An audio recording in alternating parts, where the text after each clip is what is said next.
new virus, the new you need to get this shot, or you know. Yeah. That's why it's scary. That's why I'm looking at it scary for our people, because that's not good. That's not good. They don't like that. They don't want that. Yeah. You know, for years and decades, how many genocides have they performed?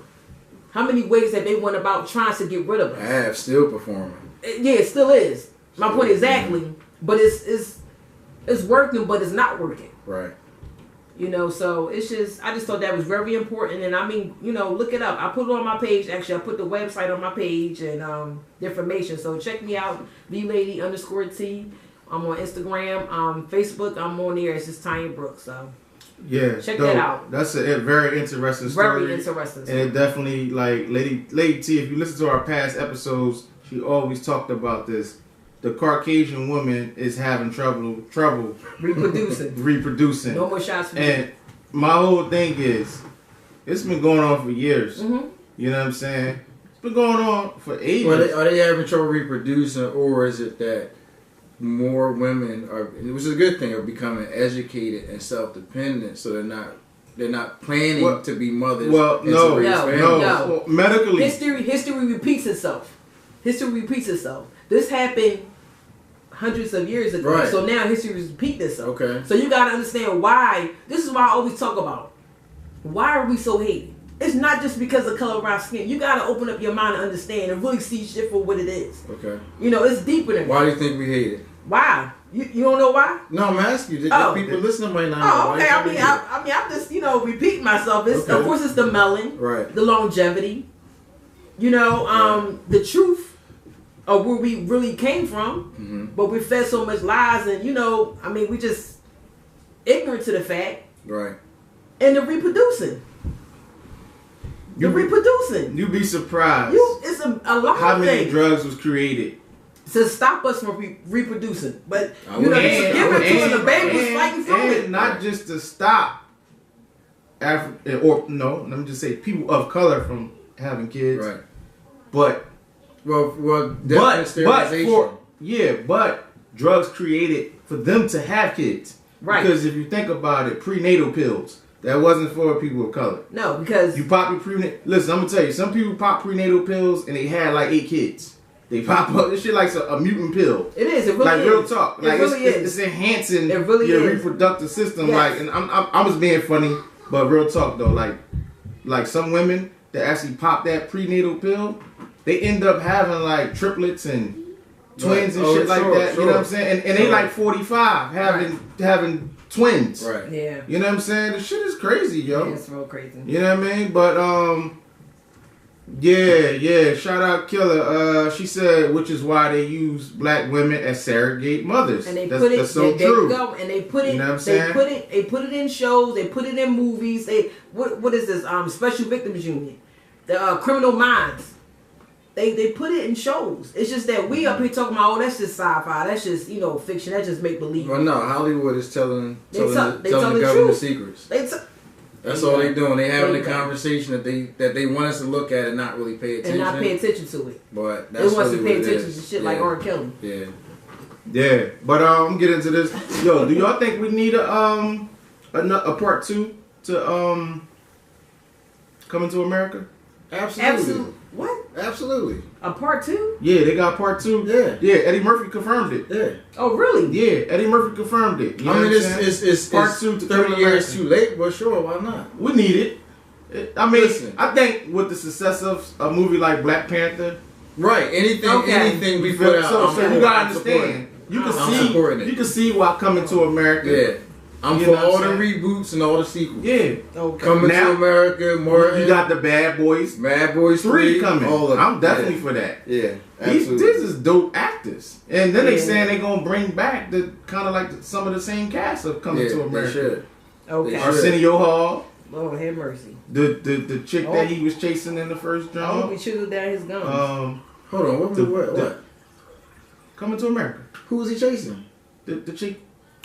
The chick went who they got married to? James Evans and shit, owned McDowell's and shit. James Evans is not alive. James Evans, did he pass away? No, he's alive. John Amos still alive. John Amos. I'm sorry, James Evans. You know what I'm saying? Good times. Yeah, but no, but that's no character that you talking about. Lisa McDowell's sister. Oh, right. No story. Let that go. Yeah, but he married her. Huh? He married her. No, Yeah. Hakeem married Lisa McDowell. Right. Yeah. Right. You That's said talking about bringing her back. Oh yeah, you said who Arsenio was chasing. I fucked up. Yeah. Yeah. Wait a minute, hold on. Wait a minute. I fucked up. Yeah, so hold up, cause yeah, I fucked up. Y'all. No. It's a grape juice. It's grape juice, yeah. Jesus juice. Yeah. Pass me the pass me the wine and crackers. Yeah. Jesus juice. Jesus Shuttleworth. You know what I'm saying? But so both of y'all are all for the reboots of these classic movies. I mean, as you put it that way, first I was like, definitely Bad Boys. Definitely Bad Boys. I like all the Bad Boys. Yeah, Bad Boys 1, Bad Boys 2. Bad Boys 2 was that. Listen. You know what I'm saying? Yeah, that was... Also, I got a case, I got a case. Like, I'm an attorney. I got a story. Tennessee Governor Bill Haslam grants executive clemency to Ms. Brown. Yeah, but now the argument is why she still have to serve 8 more months. Yeah, well, maybe our attorney here can explain that. We need to know that because 8 more months. Pennsylvania has, I think, about 18, probably close to 2,000 inmates right now locked up who have been completely exonerated. Mm-hmm. Not they trying to figure out if they did it or not. I'm talking about exonerated. We messed up. You supposed to go home. Sitting in jail right now. It's all red tape and bureaucracy. But don't overthink it. It costs about $35,000 to educate the average U.S. citizen. The average prison gets $50,000 to house an inmate. So you tell me why they stay in jail Say when no they can more. get out. Say no more. When you have a company, that's killing them on the phone, right? So every prison that make a phone call, they paying 10 times the rate. You got a company that puts all the food in the prison for commissary. Okay, so they killing them. You got another company that's getting them to do free labor, whether it's doing customer service or some type of apparel or some type of carpentry work. So it's a business. We don't have to overthink it. Right. She's not getting out because in their mind she's not special. She's just like any other prisoner that got to go through the process of us eventually letting you out. Meanwhile, we paying you 10 cents a day to do our basically slave and free labor. New form of That's slavery. what it is. New form of slavery. You know? Damn shame. That's wild, yo. Yeah, that's wrong. But that's real talk, though. You know what I mean? It is what it is, man. And we was actually talking about Satonia Brown. And she should have never been in jail in the first place. Like, yeah. But again, and you keep censoring me, and you know where my heart is at on this. But that's why we have to, on this end of it, we have to start making noise. Right, okay, right. We can't wait till we see a Orlando Brown or a Trayvon Martin, okay, a Fernando Castillo or Sandra Bland. We have to make noise now when somebody gets pulled over illegally. Go make a complaint to Internal Affairs. When somebody gets arrested illegal, go make a complaint. Go talk to a lawyer. One of the things I'm trying to put out, and I'll put out an official newsletter and make it known is I want anyone to call me, and I'm saying this now, but I'll put it again more formal. If you make a complaint on an officer to Internal Affairs, I want you to call me. I need your name, and I need the officer's name, because I'm going to have a database. I'm going to make sure that everything is protected so I can put it on legally, because I want you to be able to see what officer and how many complaints he has. Because here's what I found doing civil rights cases. When we have a case and we bring it up in front of a judge or the city or whomever, right. I've yet to see where it's been an officer's first complaint.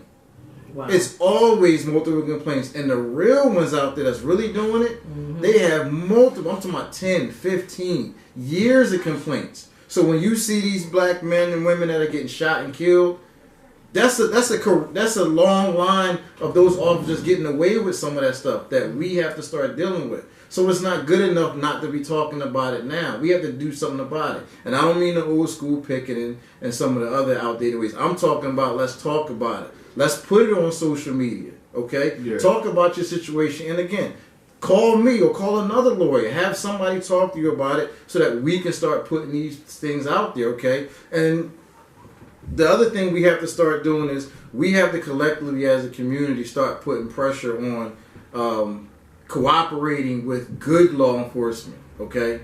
I know some people live in these neighborhoods where the whole stop snitching thing is about their life. But that can't be the way anymore. Okay, the way can't be I'm going to just have a code of silence because I'm afraid of what may happen, because you have too many criminals out there operating with impunity, okay? And you have too many officers out there operating with immunity because they know that we're not talking. So we have to find safe places. We have to find ways, and we have to do things so we can talk and get the word out, because what happened to Ms. Brown should never happen. Yeah. But it happened because the support system is not there.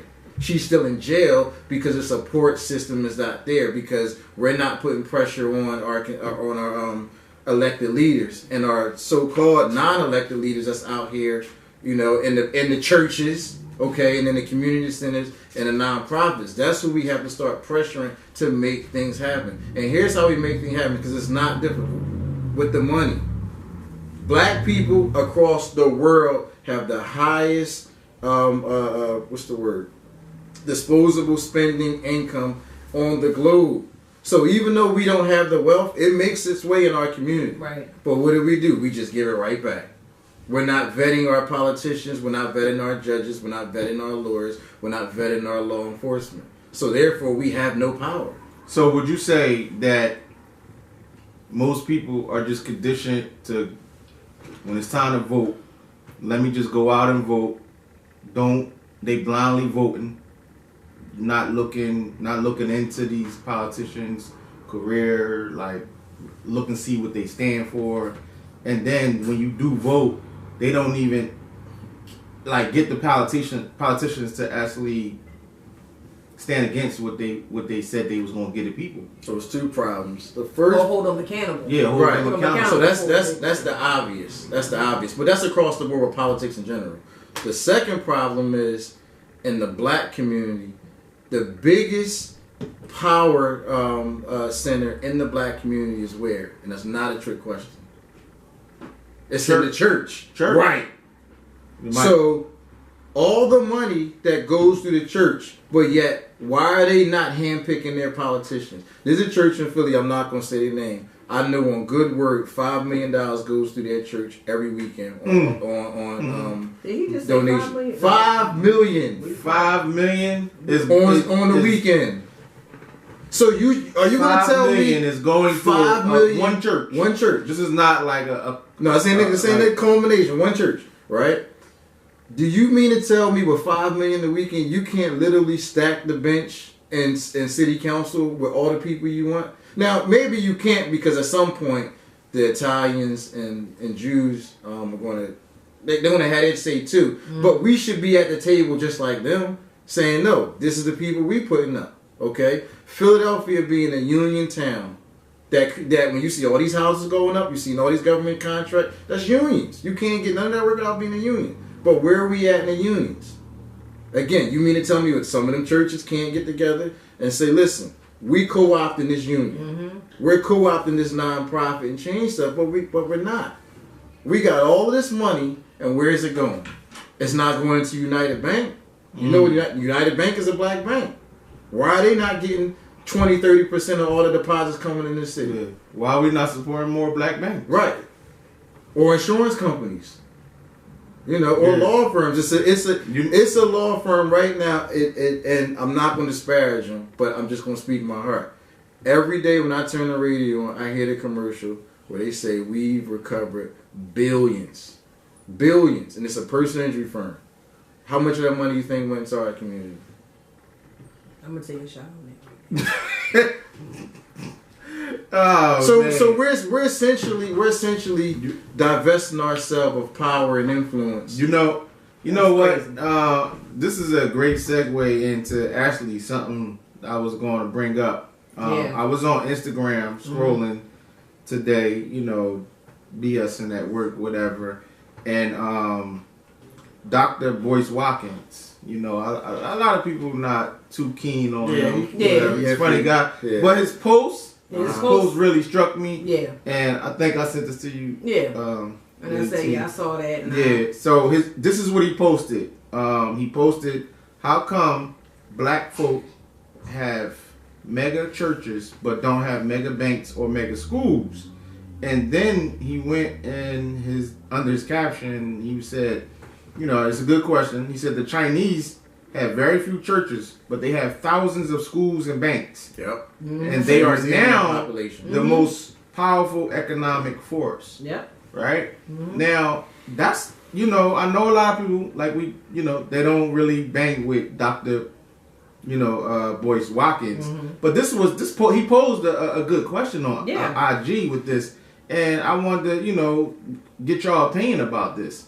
You know, because you just actually said something. You struck a nerve.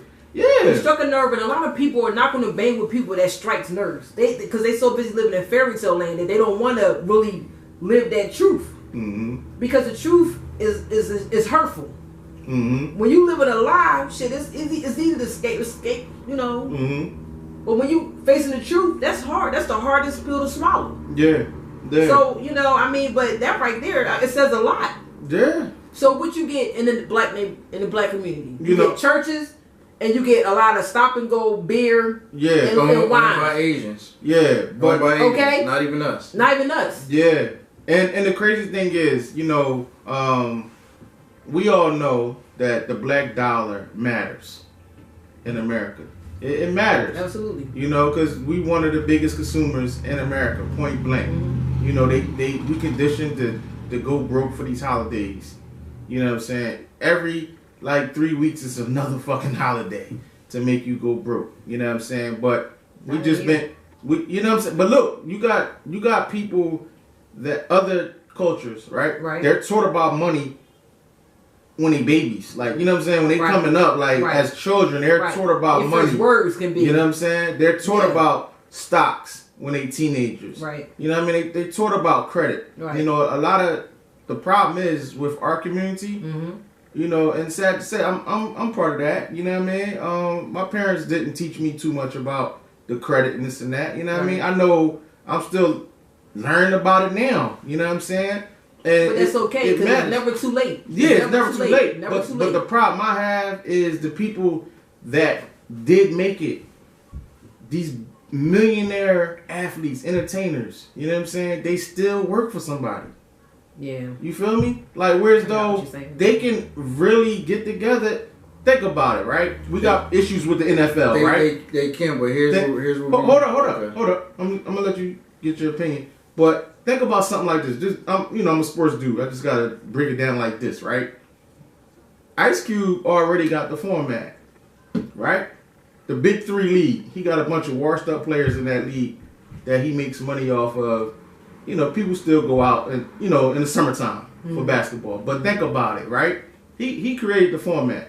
What if LeBron James is changing the game though? Oh, he really is. Talk, you know what I'm saying? He really is. But I'm just giving an example. Mm-hmm. What if you had 3 LeBron James or 5, 10 LeBron James that got together, formed a group, right? And this is what we're gonna do. We're gonna start the league. The NBA wouldn't be NBA without us. The NFL. That's not gonna happen. That's not gonna happen. I'm just giving an example. But that's not a bad thing because entertainment is not what's going to give us generational wealth.